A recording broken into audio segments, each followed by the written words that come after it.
the dark powers want to use symbol in a way that sort of obfuscates what's really there.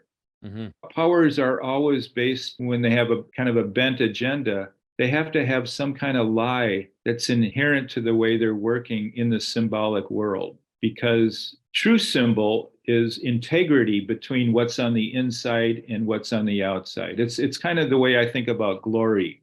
True glory is like pure integrity of what's on the inside and the outside, like a piece of amber, and you put it up to the sun, and it's just like this beautiful translucent thing that you look through, and it's solid all the way through. Whereas a distorted symbol, and now we get into things like idols and advertising and words and stereotypes and things that kind of like have a certain force socially, they're all predicated on some kind of a lie. They have a duplicitous nature. They function precisely because their inside does not have integrity with the outside. The outside has more of like a grandiosity, which we kind of like almost attribute to things by virtue of association, but they're hollowed out. They really don't have integrity of meaning. Yeah.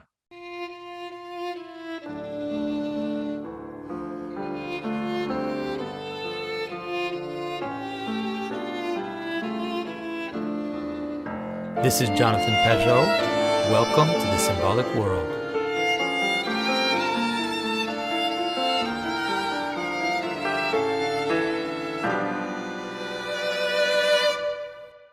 So hello, everyone. I am very happy to be here with Ted Lewis. Ted Lewis is the director of the International Jacques Ellul Society. Christian Roy, who you may have seen on this channel and is a good friend of mine, presented us. I myself have, read some Jacques Ellul. I've struggled with Jacques Ellul. In some ways, I feel like his insight on technology is very important for us right now to understand the problem of civilization, the problem of technology, but also, of course, as an Orthodox Christian and as someone who makes images, I've struggled with some other aspects of Jacques Ellul, which is what I see as the too negative vision of the city, of civilization, of the image, of spatiality and the kind of the possibility of these things to manifest in the world today. And so I'm really excited to be able to kind of engage this discussion with Ted. And so, Ted, thanks for coming along. Yeah, it's great to join in here. So I think a lot of people will know Jacques Ellul, but maybe several will not. So could you give people a sense of who he was? What's his importance for us today? Yeah, I'll be glad to. Jacques Ellul is a mid-century thinker, and in many ways is a pioneer in the area of critiquing technology. And his prominent book, The Technological Society, came out first in 1954, in the French edition, 1964 in English. So we're coming up on a 70th year anniversary. But even before that, during the Nazi era, Jacques Ellul and his friend Bernard Charbonneau and others in the personalist context in France were very concerned about how the force of technology and a mechanized world would have an effect on society as well as our very humanity. So one of the threads through all of his writings, I mean, he wrote a lot, 40 books, died in 1994. But the thread through all of that is sort of a warning that if Western people do not really come to terms with how the force of progress and technology, when it's untethered from ethics, will end up having a deep effect on even the way we conceive ourselves as human beings. A simple way to think about it is to think about how environments influence us. So Ellul kind of split things into three zones. There's sort of like a time where nature was our environment, and social villages and cultural things are primarily rooted in how nature forms and patterns human life. And then the next stage has to do with just what he calls the environment of the social, the society. We might think of the Greek city-state and the Roman world and into the medieval world and Renaissance, and the social world has more influence from how humanity is starting to lift itself away from nature and to create new ways of thinking and being and science and whatnot. And then for Ellul, technology itself becomes a third kind of environment, an environment which informs who we are as people. It almost becomes totalistic for him. And some people think he's, too far with that totalistic way of how technology as a force dominates every part of human life. But those are some broad strokes around his writings. Yeah, what I think the thing that for myself made me feel close to Ellul is that he definitely seems to understand, because it's important for people to understand that Ellul was also a very serious Christian. His insight, much of the way that he thought came from the Bible, came from his own. Was he Reformed? Was he Protestant? I don't know what his tradition was. Yeah, primarily identified with the French Reform, and had quite a bit of influence within France and in those circles. One of the more significant things is, before he was really a Christian, he had read Karl Marx. He fully embraced a Marxist approach, and in many ways that continued to inform his sociology. And then he starts to read Kierkegaard. I think he's known for reading just about everything Kierkegaard wrote, which is really astounding. And then he started getting introduced to Karl Barth. So Kierkegaard and Barth kind of advanced his Christianity out of a traditional Calvinist reform zone into what you might call more of a dialectical perspective of faith matters. Mm-hmm. And so one of the things that impressed me was that he does seem to really pick up very much on a clear strain in the Bible, which is you could call it the Canaanite image of civilization, which is that we find in the first chapters of Genesis that civilization is an issue of the descendants of Cain, and is in some ways a kind of reaction to the curse, and a compensation for the curse in some ways, to think about that he seems to see the city in that vein, and civilization and the technification of society in this kind of line, let's say Canaanite line. And you really have to understand Ellul's critique of the city, and he does come on pretty strong, as a follow-up to Harvey Cox's book, The Secular City, where Harvey Cox tends to have more of an open-mindedness, like now that we've come into the fullness of modern society, all the virtues that might come with that. What Ellul saw in that was a sacralization of the city. So it's not the city per se with all of its architecture and structures and institutions for Ellul that's most problematic. It's the fact that it gets lifted up like a Tower of Babel as something that becomes autonomous with its separate law, autonomous from God. So that's really at the heart of Ellul's critique of the city, is it becomes archetypal, just like the Tower of Babel, of human enterprises that don't know how to be more interactive and participatory with God in a spiritual realm. Yeah, and in this way, this is where, in some ways, it starts to rub with me in terms of especially being an Orthodox Christian, is that his interpretation of that leads all the way into his vision, for example, of image making, and also of liturgy, how he saw liturgy as something similar to this process, where he tends to be suspicious of all formalizations.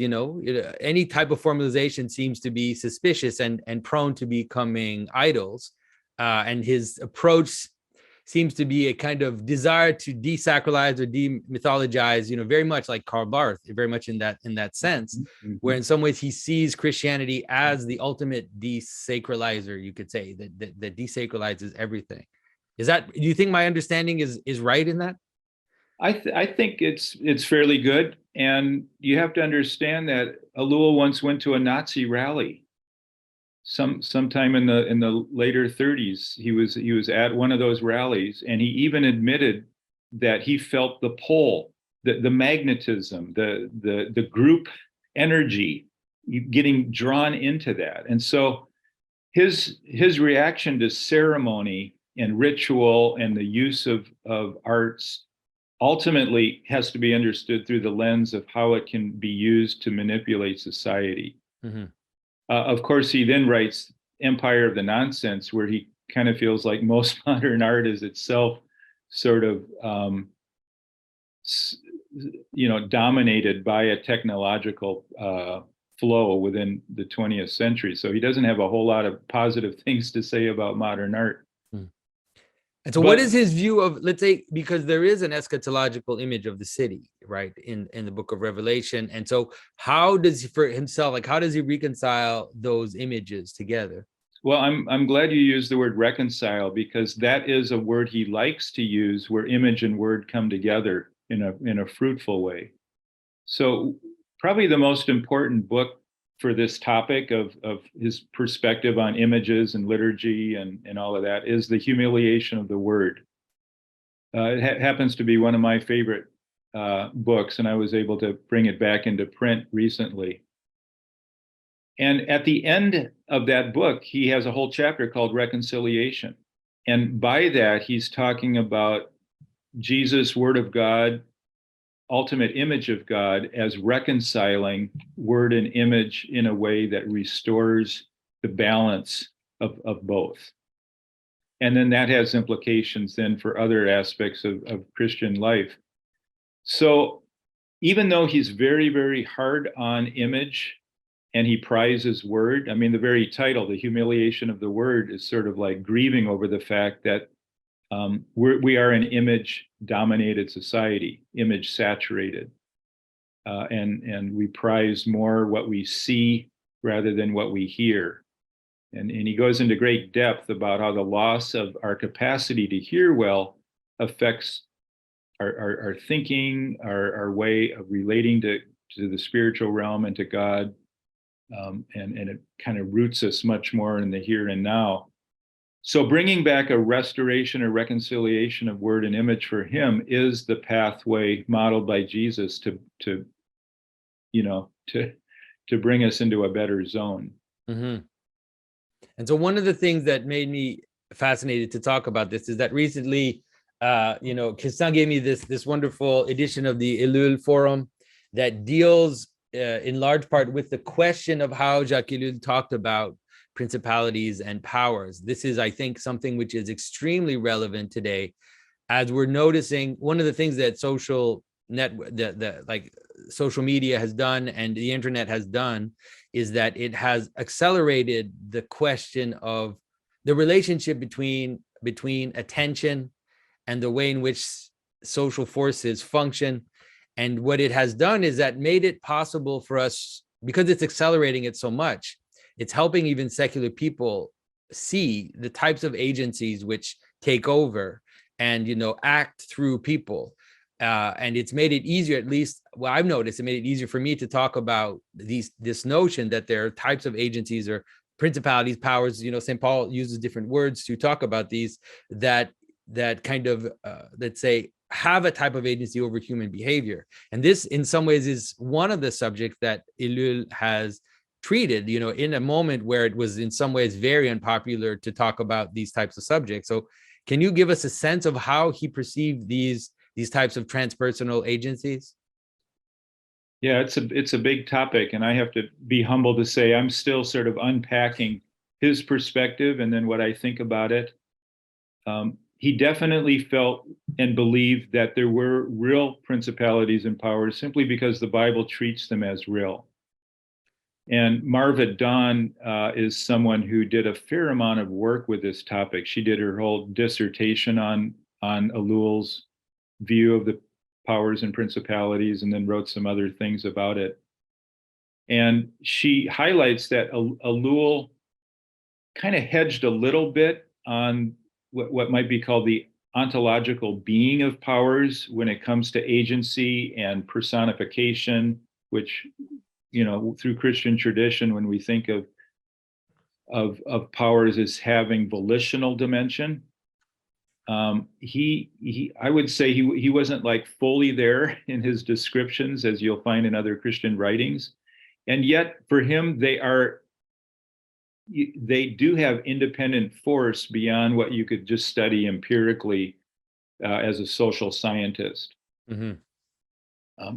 Just a couple examples for him was like the power of mammon, which is a biblical word related to money and wealth and material things, which have a certain power then over our need to protect our what we save.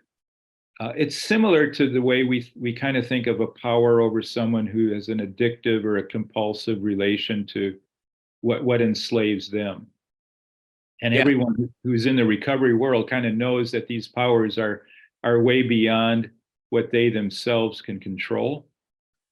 And that's why we use terms like agency from beyond, because it's the metaphoric language that helps us be honest about the fact that there's something greater that's influencing us. Yeah. In the text that I was reading, there's a letter in the from Jacques Ellul to Marva Dawn, and he seems, at least in some of the parts of the letter, to be wary, to be cautious. Like you said, it's as if he tends to have a bit of a reductionist approach to it, where he doesn't want to fully talk about agency. But let me just read a little text from it here. And so he talks about these powers, and he says, that is to say, they certainly exist, but not as entities comparable to human and materializable persons. They exist in as much as they are manifestations and not as beings. Thus, one finds the evil phenomena, the fact of money, of the city, of the state, and of technique, and these phenomena reveal the existence of an evil spiritual power, but not as a sort of powerful angel reigning over the world and using money or the state. And so Satan is the accusation. Therefore, everywhere there is an accusation, there's Satan, but it is not a personage who provokes and produces the accusations. The accusation exists by itself. And so in that, I can see that he's really struggling. Like, he is really struggling to talk about this. And in some ways, I feel like I kind of understand, especially in the moment where, in the time when he was writing this, how he was dealing with this. But there's a way in which, in some ways, what he's saying about these agencies and powers is something that a reductionist would say about us, about humans. He would say, there is no agency. There's only the fact there's only the actions. There's only the cells. There's only the electric impulses, in your brain, because you cannot detect true agency through material calculation. Like, you can't. Agency always appears above, let's say, the material facts. And so I was a little surprised, because I really do think that someone would take his argument and apply it to a person, and it would be as valid as the way that he tries to skirt the problem of transpersonal agency by attributing only the factors. Now, I understand that it's difficult because we are materialists, and therefore we're not used to thinking analogically. And so when we think of these angels and we see these beings with wings, we kind of freak out, because it bothers us to think that way. We can't think that even those representations are always analogical to some other form of, to an invisible agency, let's say. Yeah, this is a deep topic. I might kind of come at this topic from a different angle, and I'd like to throw out the word symbol. Symbol, sim, Greek for with, bol, Greek for throwing something. We get our word ball from that part of the Greek words that have the bowl in it. So symbol, to throw with, parable, to throw beyond, diabol or diabolic, to throw apart. So the reason I kind of want to start with symbol is that in a way, God's effort to reach humanity, and C.S. Lewis is kind of big on this, has to go through symbol to reach us. And that doesn't mean that we can deconstruct it and then there's nothing there. We come to realize it's the necessary means for one realm that's so incomprehensible and beyond to reach us, has to go through metaphor and symbol for us to make sense of it. And so I think even when it comes to the darker powers, all we have is language and symbol in a way to apprehend it. Yeah. But like wind, like gravity, like frequencies now that make our garage door go up and down, we know that this stuff is like really happening because we see the effects. And so I think that's part of being just limited human beings, is that we have to learn to know that we're really not going to get that much more than symbol. And yet that's still a rich area for us to traffic in. And what I kind of find interesting is that the dark powers want to use symbol in a way that sort of obfuscates what's really there. Mm-hmm. So powers are always based, and I mean, when they have a kind of a bent agenda, they have to have some kind of lie that's inherent to the way they're working in the symbolic world. Because true symbol is integrity between what's on the inside and what's on the outside. It's kind of the way I think about glory. True glory is like pure integrity of what's on the inside and the outside. Like kind of like when you get like a piece of amber, and you put it up to the sun, and it's just like this beautiful translucent thing that you look through, and it's solid all the way through. Mm-hmm. Whereas a distorted symbol, and now we get into things like idols and advertising and words and stereotypes and things that kind of like have a certain force socially, they're all predicated on some kind of a lie. They have a duplicitous nature.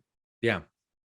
And they function precisely because the inside does not have integrity with the outside. The outside has more of like a grandiosity, which we kind of like almost attribute to things by virtue of association, but they're hollowed out. They really don't have integrity of meaning. Yeah.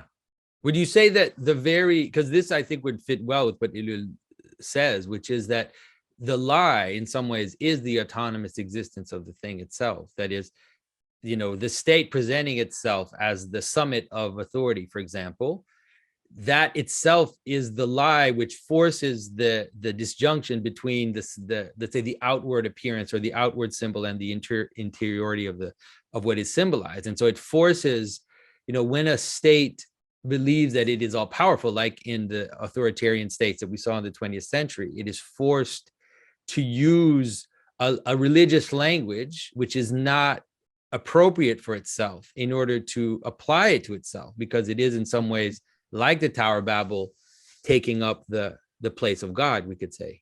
Yeah, and I think what fits with what you're saying is the phrase pretentious powers.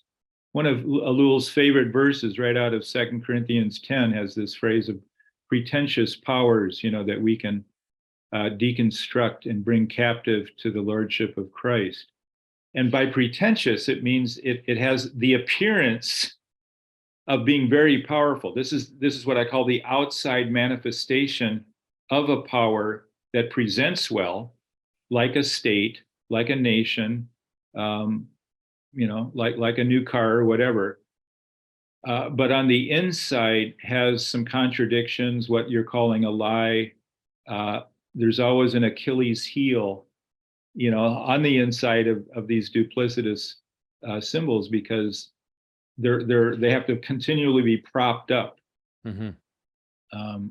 With falsehoods and narratives and things which again lack the integrity of meaning of the way things truly are in the world.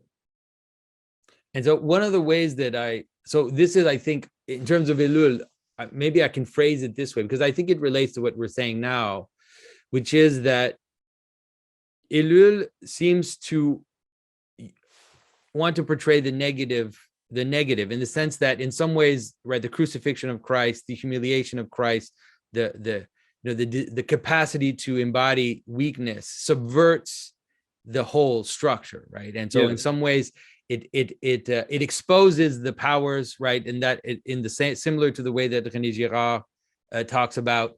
And I think that in that sense, he is completely right. And there's something about what he's saying which pierces very truly. Where I wonder is that in scripture, there's also a whole other strain, which is the tabernacle, the temple, and even Ezekiel's third temple, which is a kind of vision of an eschatological temple. Yeah. And the same, and this image of the Son of Man. And so, for example, in Revelation, you have this final image where you have two.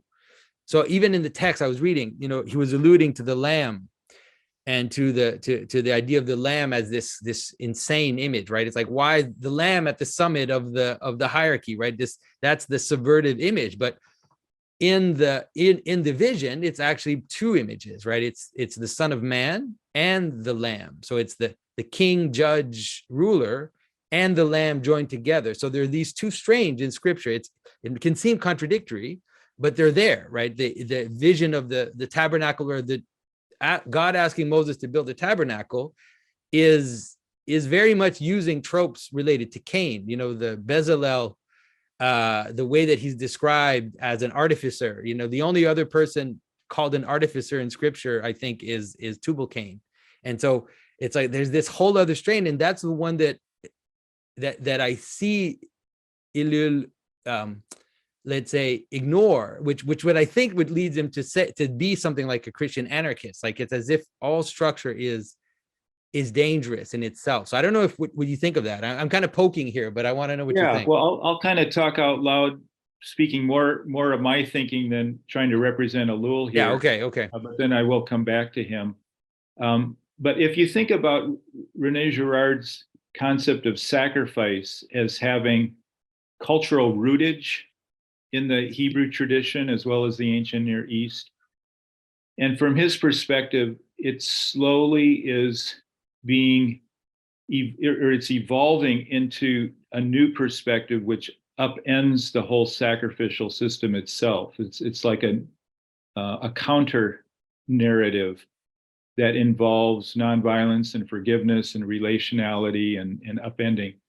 So it's possible, I think, that when you look at liturgical and artistic and those physical traditions that come out of the Old Testament, that those themselves have a type of evolving understanding. So by the time Jesus is talking to the woman at the well in Samaria, he says, it's neither that temple or this temple people are going to worship in spirit and truth. I think Ellul kind of shares a little bit of that kind of sympathy, where the temple itself has like aspects of legitimate tradition, but ultimately it becomes not just replaced by something spiritual, but it actually becomes sort of there's a tension with it. There's a subverted element, and Jesus himself is using language to confront the temple institution itself by kind of broadening people's minds into these paradoxical ways of thinking that are transcultural. So I don't know if that's a window in talking about that, but I think Ellul kind of shares some of that sense of there's a trajectory, just like a trajectory for Girard about sacrifice, maybe there is for visual culture too. And I think, and so I think that's maybe I have a yes and way of thinking, not a this but this or, like I tend to have a yes and way of thinking. And so even in the story of Christ, you have those images, and then you also have the fact that he cleansed the temple. He wanted to purify the space that God had established. And then I also think of the eschatological vision. the image of the heavenly Jerusalem is very powerful because it seems to solve the problem, because the way that it's presented is that the kings of all nations, offer their crown up into the heavenly city, and all the glory of all the nations are elevated into the heavenly Jerusalem. And so it's not that the nations are destroyed. It's not that the kings don't exist, is that they exist in the proper order. So whatever particular glory a nation has is given up to something higher. And that's its glory, actually, right? It's like, that is what its glory is. Whatever it can offer up, and whatever it doesn't hold on to itself and tries to like the kind of dangerous nationalism that we can see, that is actually a kind of way in which all this participates on this. So there isn't just the negative part. There's also this kind of positive way that that civilization, that art, that culture, that authority, that all these things can participate ultimately in the kingdom. Mm-hmm. Yeah, I think I would affirm that. And there's a affirming incarnational blessing of things that are with integrity, reflect the nature of God and the intended, creation that was set out for us. And at the same time, Jesus is the great disturber of everything in every culture that does not align with all of that.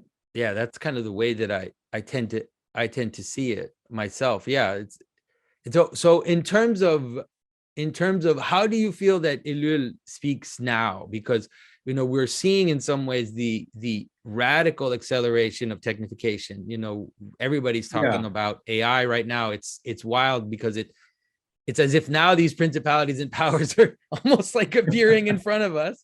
And so what do you think? Yeah, well, just as an aside, I'm a real fan of C.S. Lewis's Ransom trilogy. And the third one, that Hideous Strength, is, you can get away with saying things in fiction that you can't always convey in nonfiction. And so I just think that that's a great example for us to think into some of the trends that we're wrestling with now when you think about how powers are related to institutions and whatnot. For Ellul, I personally think that one of his most important books for our current time is The Technological Bluff. It in many ways is the third of a trilogy. If you start with the Technological Society, that he wrote in the 50s, and then in the 70s he wrote The Technological System, which adds some new perspective on his original thesis. And then thirdly, he wrote The Technological Bluff. And by bluff, he's talking about how technique-driven methods in our society present well to provide solutions. He even uses the word salvation, that at times, because of this problem, this technology is going to save us from whatnot. And yet the bluff is, we really don't know exactly how the rollouts are going to look. We don't know what all the effects are. He uses terms like consequences are unforeseeable, they're unpredictable, sometimes even unmanageable. Yeah. And because we have such a high general faith in technology, we think that's the only way to really solve something. We have a pandemic, which arguably comes out of a technological Ellul, but now we have to find a technological solution to deal with it. Well, now that presents some additional fallout challenges, and this is the bluff that he says we need to call if we're really going to not let ourselves be in these cycles of technological soteriology. Yeah. And one of the things that Ellul seems to present, which is very powerful, is that in some ways, what happens in a technological state, what happens when the technological takes over the narrative, is that it's only means that matter. That in some ways we don't even know what the goal is.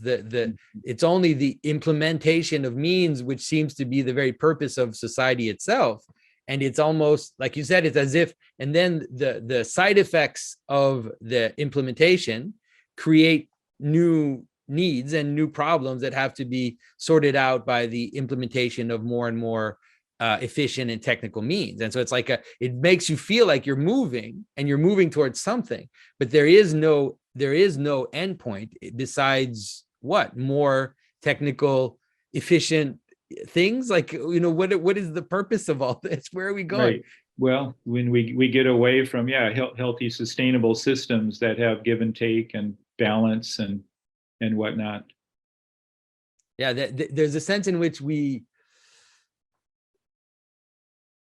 for example, like the idea that the technicity, is supposed to make us happy. I guess maybe that's like the best thing that you can, or like the most positive idea you can, makes it easier maybe in order for us. I'm trying to be generous to this kind of run towards technicity, to make us, to make life easier, to make things, so for us to do the things that we care about, which are not related to life or something like that, like the leisure and pleasure like that. But we can see through like the increase in depression and the increase in kind of a kind of madness that people are falling into, especially as identity starts to fragment, they don't know where to look for meaning.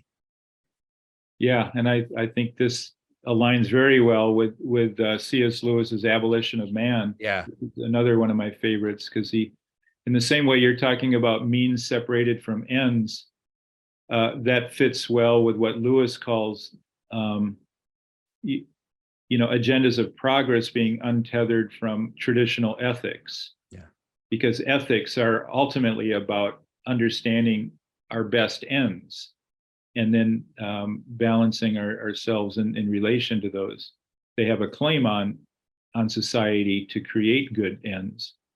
But once you remove traditional ethics from the realm of applied science, then you can see how the means becomes more dominant. It's the same way in the artistic and image culture, where the form begins to dominate over content and meaning. Mm-hmm. Yeah, similar application there. Yeah, you see that. I mean, advertisement is the ultimate example of that, I mean, it's fascinating. I don't know if Ellul, I mean, for sure C.S. Lewis had that intuition, very much so, which is that in some ways the increase in man wanting to free himself from transcendent, attachment, the desire for man to kind of fulfill his own destiny, to fulfill his own will, and to kind of fulfill his own desire for power, ultimately leads, very surprising. It's not that surprising, but it can seem surprising to some, to an anti-human narrative ultimately, where in some ways, we're seeing it now in the more extreme version of the environmental narrative, where it's almost as if humans are just parasites in the world, and that they, all they do is consume, and it would be better if there were fewer of them in the world. And you see it now with AI as well, this kind of idea that we need to be transcended ourselves. Like we're going to give birth to something that will ultimately destroy us or consume us. And there's almost like a suicidal ecstasy. It's very disturbing to see that that's at the end of this kind of desire for technical power. But I don't know if Ellul had insight on that, if you know that he had kind of foreseen something like that. Well, I see what you're saying as requiring social compliancy. In other words, you can only go in that direction if you don't allow for dissent, and that everyone has what might be called a shared reality. Since you're in Canada, I'll reference an interesting video that comes out by Horizons Canada, which has a Tower of Babel motif in it. And what's really interesting about this the narrative, because it's all about where technology and humanity find a way to work together for a better future. But it has a Tower of Babel image in it, that's all about, people all coming together for one big project. And it reverses the narrative, because God is now the antagonist in a scenario where it's good for people to come together, think alike, share one language, and create a better shared future. it's unfortunate that that project was thwarted and God scattered people laterally back, back into their creaturehood. Yeah, and this is something that has been going on for a while. The building, one of the main buildings for the European Union, I think it's one of these globalist associations, is literally designed based on Bruegel's Tower of Babel.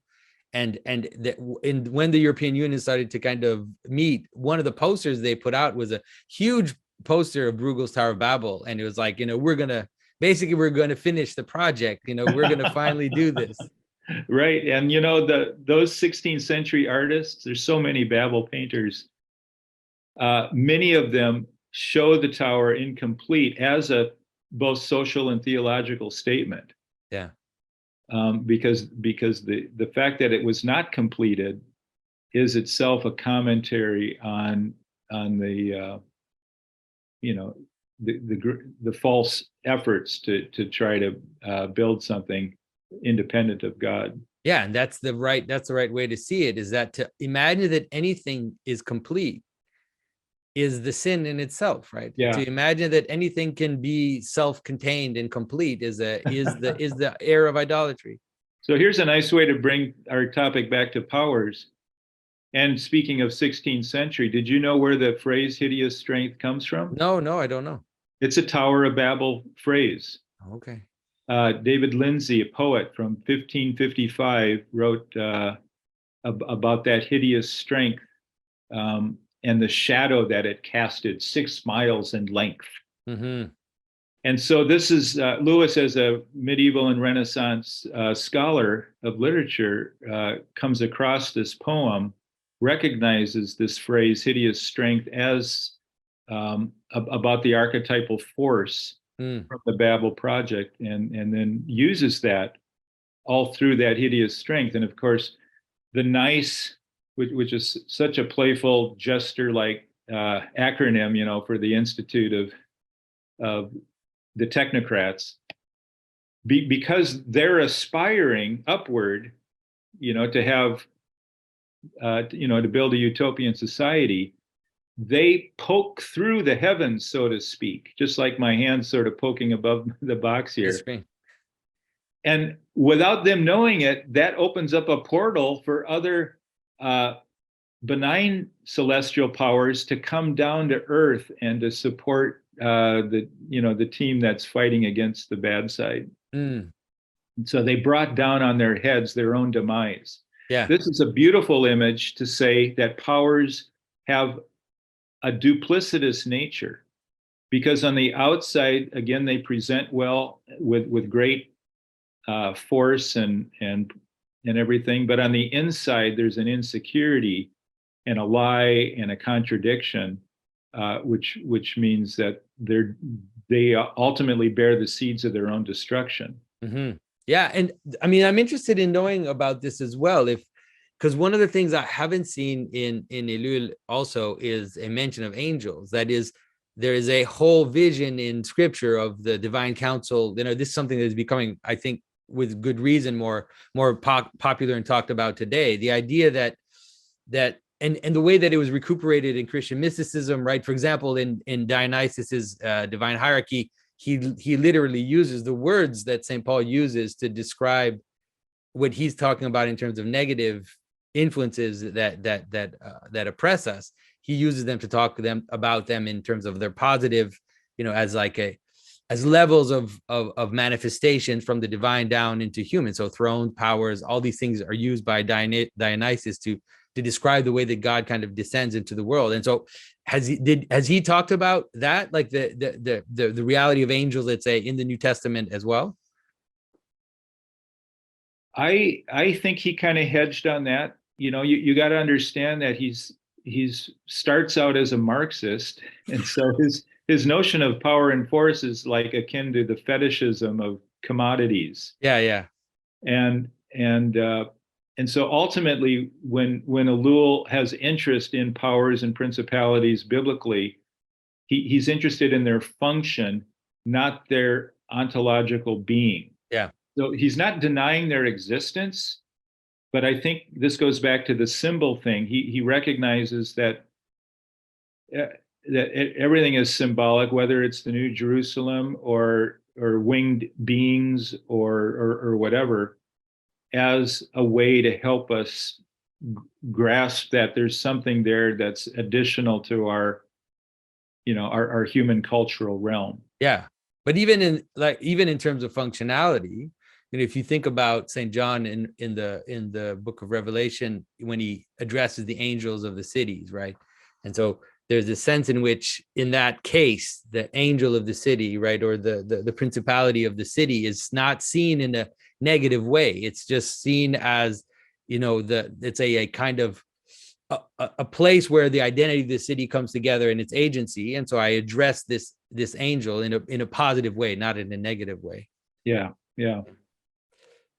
So I mean, because I think that image that you just gave us of the Tower of Babel poking through, and then the surprise that it lets in, benign principalities or good principalities, I think that that's something that we're already seeing, and it's very interesting. So a good example is that during COVID, especially in places where the power of the state was felt very strongly, all of a sudden it's like it kind of exposed certain things which were already there hidden, certain capacities that the state had that people didn't realize that were there. And then all of a sudden this crisis exposes and makes real the capacity for the state to really control us, in ways that we didn't think were possible, both through narrative, through kind of inner propaganda, like using tools of propaganda inside the country, but then also real power of, like, when I was in quarantine, the policemen showed up at my door, right? It's like these are real power steps. But another thing that happened is that in seeing that agency and in seeing the state act with such force and feeling I was like nobody's controlling it, right? Exactly like an agency. It's like, why is it happening all over the world? And there's nobody in charge of this, and there's nobody with like that is like, there's no like evil genius sitting there rubbing his hands and making it happen. It's just like it's a form of it is a pattern which is laying itself in the world. The reaction to that for a lot of people was conversion. Like in the Orthodox Church, we have seen a massive wave of converts at the end of COVID. And I'm talking parishes doubling, tripling, all young people that through this desire of the state to gain absolute power, they were able to perceive something about how the world works that made them want to attach themselves to something higher, Mm-hmm. And that probably did not happen as much in the mainline denominations. I don't know. I just know about, of course, my own church. And so why would you, I don't know, why would you think that wouldn't have happened in the mainline denominations, for example? Because most mainline denominations lean a little more progressive and liberal, at least in the United States. And so they were more compliant to not gather. And in many cases, they were whittled down more. And many of them are struggling more so with not just attendance, but leadership transitions, vision of what their church, direction is. Whereas in churches which might not have struggled as much with that sense of compliancy to official narratives, there was probably more of a sense of resistance and alternative community, and perhaps that becoming an attractive magnet for other people seeking community. Yeah. And I think, because one of the things that happens in these totalizing patterns is that there's a sense in which we need to be reduced to individuals. Like we need to be reduced to just dots, without competing allegiances, you could say, to the massive power of the state. And then reducing people to lonely, to like just a lonely, especially those that didn't have families, lonely guys, lonely women, sitting there in front of Netflix for a whole year. I think it also made the problem very acute, where people realize, no, actually, I need intermediary communities. I need real connected places where I physically go and talk to people and have and do that with something that is meaningful and not just not just arbitrary. Ellul talks about that as a key priority in his book, Presence in the Modern World, really his first major book, written in the mid-40s.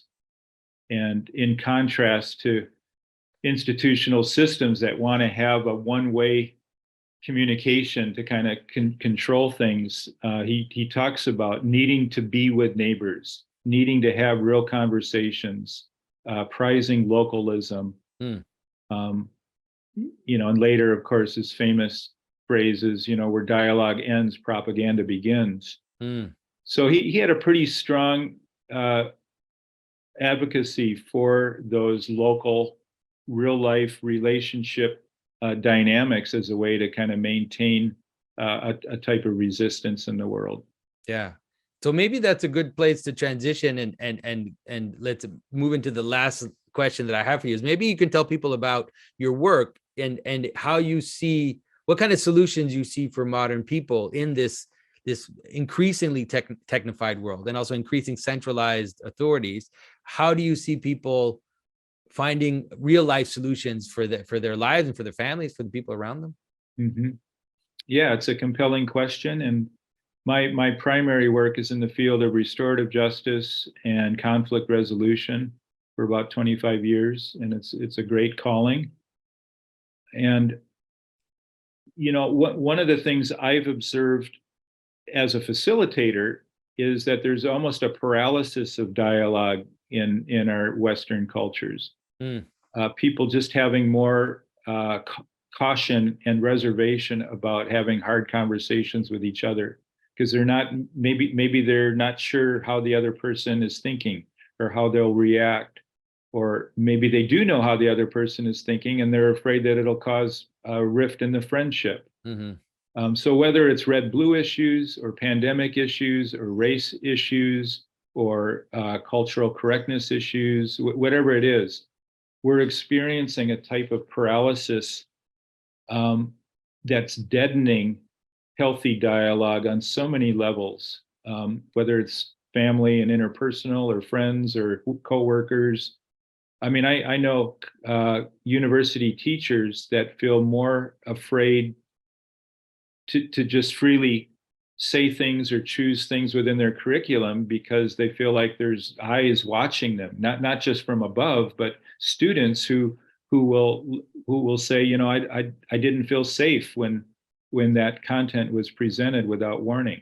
I have a friend who lost her job because of that very thing, without any dignifying learning conversation from both sides. So practically and positively, the way I see dialogue opening is in the word story. Usually when we think of civil discourse, we think of people, having healthy debate, and there's a good place for that. But it's not necessarily a starting point. So when I talk about story, I'm talking about people getting into the experiential realm of what they're really observing and noticing and living through, and maybe some hardships that they've gone through, and just narrating that across the divides to people that might have oppositional perspective. And what that does is it gets people out of what I call their head zone, where they tend to be defensive. They want to win arguments and persuade people, and into the heart zone, where we tend to think more about our common humanity with others. The heart zone is where we listen better, where we apologize, where we have some humility, curiosity, and it brings us into these story realms.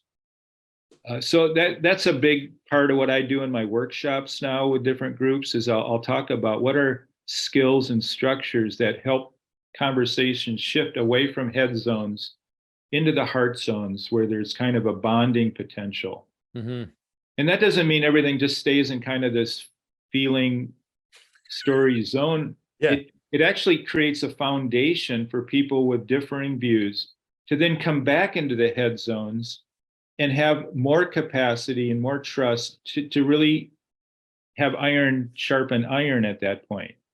Because I think we still need those hard logic-based conversations but we're just not able to start there. So we have to have foundations of shared understanding, shared bonding, shared appreciation for what other people have gone through, and then find ways to come back to the more debatable issues. Yeah, and I think that what you just said is key, because in some ways what we see, it seems like what we see is an excess of both and a new capacity to bridge, because what you often see, the clash, and I see it, you see it even in the sad online world, is someone coming with a story perspective and then someone answering with a facts logic perspective, and that can go wrong in many ways, in the sense that maybe the person who's just telling the story just wants to tell the story so that you understand where they're coming from.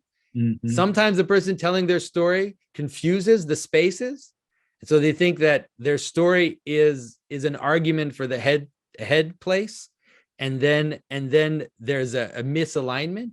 But the idea of both, exploring both and understanding the difference between the two, and saying, like, you know, of course we should, like, if we know each other, then that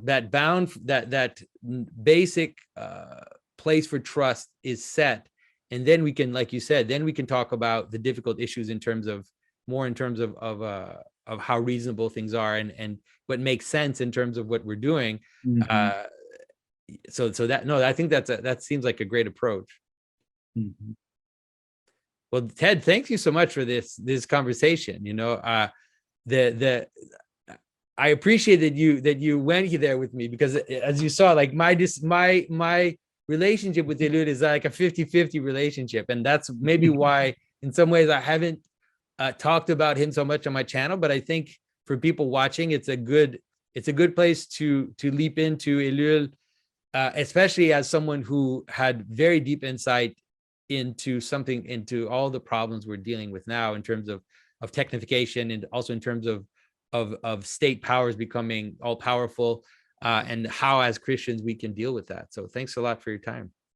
Yeah, I'm really, really thankful to be here. And I just want to tack on one short piece that kind of brings powers and story together as a theme. The counter narrative for Ellul with respect to the Tower of Babel is Philippians 2, where Jesus empties himself, not wanting to take on the importance of being like a Greek Roman god with lots of status, but becomes a servant and ends up dying. That's the reversal of the Tower of Babel impulse to be autonomous.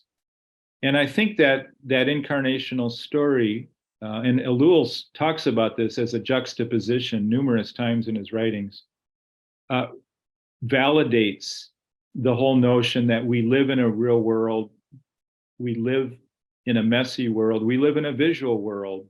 And so to be able to engage without the same power dynamics, it really does have validation in that story, because it's the ultimate symbol of God reaching us. Yeah, and it's the surprising image of the one who does that, you know, with the headboard, which says that he's the king, simultaneously, that kind of simultaneous clash of imagery where he both empties himself and is raised up to the highest. You know, he goes into death, but then enters into the holy place. Like, it's the story of the cross just kills you every time you think about it. It's so, it just smashes everything together. So seeing the world through the cross is definitely the way to solve the problem of principalities and powers, and how, you know, the highest gives itself to the lowest. That's the best way to understand true Christian hierarchy and true Christian power. So, yeah. Ted, thanks. This has been great. Well, it's a delight to converse with you and kind of see where our conversation leads us. All right.